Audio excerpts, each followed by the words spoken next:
Hi, this is Ghibran here. கஷ்டம் கழுத்தை நெரிக்கிறப்போ, வாழ்க்கையை அடுத்து எந்த பக்கம் நகர்த்திட்டு போறதுன்னு தெரியாதப்போ, செலந்தி வலைக்குள்ள மாட்டின பூச்சி மாதிரி என்னைக்காவது தவிச்சிட்டு நின்று இருக்கீங்களா? நான் நின்று இருக்கேன். உங்க வாழ்க்கையோட இக்கட்டான சூழ்நிலையில வாழ்வா சாவாங்கிற கேள்வி துரத்திட்டு வர்றப்போ, சரி வாழ்ந்துதான் பார்ப்போமேன்னு ஏதோ ஒரு தைரியத்துல முடிவெடுத்த ஆளா நீங்க? அப்போ உங்களுக்கு தான் இந்த கதை.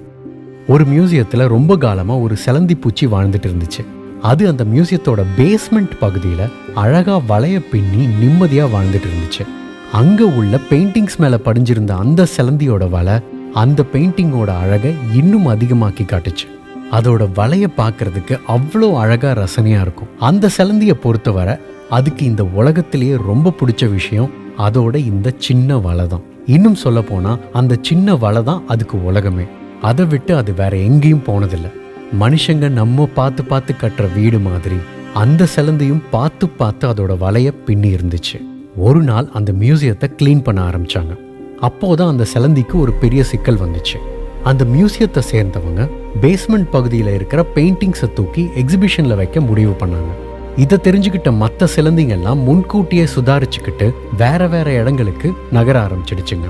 ஆனா நம்ம செலந்தியால அவ்வளோ ஈஸியா அதோட இந்த குட்டி உலகமான வலையை விட்டு நகரவே முடியல.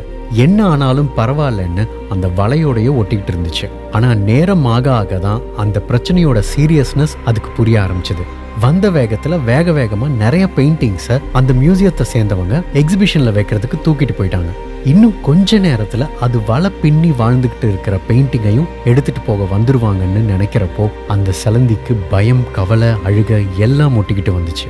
பேஸ்மெண்ட்ல இருந்தா அந்த செலந்தியை யாரும் எதுவும் தொந்தரவு செய்ய மாட்டாங்க. ஆனா எக்ஸிபிஷனுக்கு கொண்டு போறப்போ அங்க உள்ள ஒட்டடை அடிக்கிறவங்க எப்படியும் பெயிண்டிங்கை சுத்தம் பண்றப்போ அதை அடிச்சு கொண்டுடுவாங்க. அதனால நேரம் ஆக ஆக நம்ம செலந்திக்கு பயம் அதிகமாகிக்கிட்டே போச்சு. ஒரு பக்கம் ஆசை ஆசையா பார்த்து பின்னி பல வருஷம் வாழ்ந்த அதோட வலையை விட்டு போறதுக்கு அதுக்கு மனசு இல்லை. இன்னொரு பக்கம் அங்கிருந்து போகலைன்னா உயிர் போயிடுமோங்கிற பயம் வேற வாட்டி எடுக்க ஆரம்பிச்சது. அந்த செலந்தி கொஞ்ச நேரம் கண்ணை மூடி அமைதியா யோசிக்க ஆரம்பிச்சிச்சு. மனசை தேத்திக்கிட்டு அந்த இடத்த விட்டு நகர்றது தான் புத்திசாலித்தனமான முடிவாகவும் அதுக்கு பட்டுச்சு. ஒரு வழியா அது அதோட மனசை கல்லாக்கிட்டு பக்கத்துல உள்ள ஒரு தோட்டத்துக்கு போயிடுச்சு.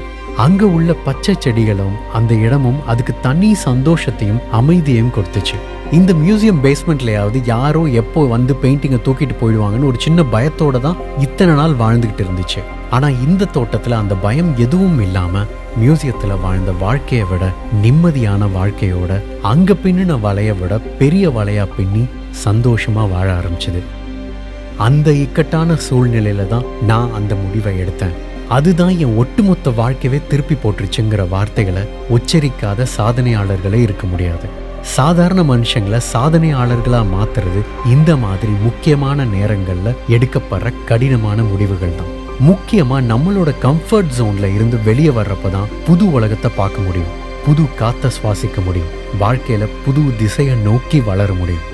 எடுக்கிற முடிவுகள்லாம் எப்பவும் நமக்கு சாதகமாக தான் இருக்கணும்னு ஆசைப்படாம ஒரு முடிவை எடுத்துட்டு அதை நமக்கு ஏத்த மாதிரி சாதகமா மாத்திக்கிறது தான் புத்திசாலித்தனம். வடிவேலு சொல்ற மாதிரி சில நேரம் ரிஸ்க் எடுக்கிறத ரஸ்க் சாப்பிட்ற மாதிரி என்ஜாய் பண்ணி செஞ்சுதான் பார்ப்போமே. உன் வாழ்க்கை உன் கையில்.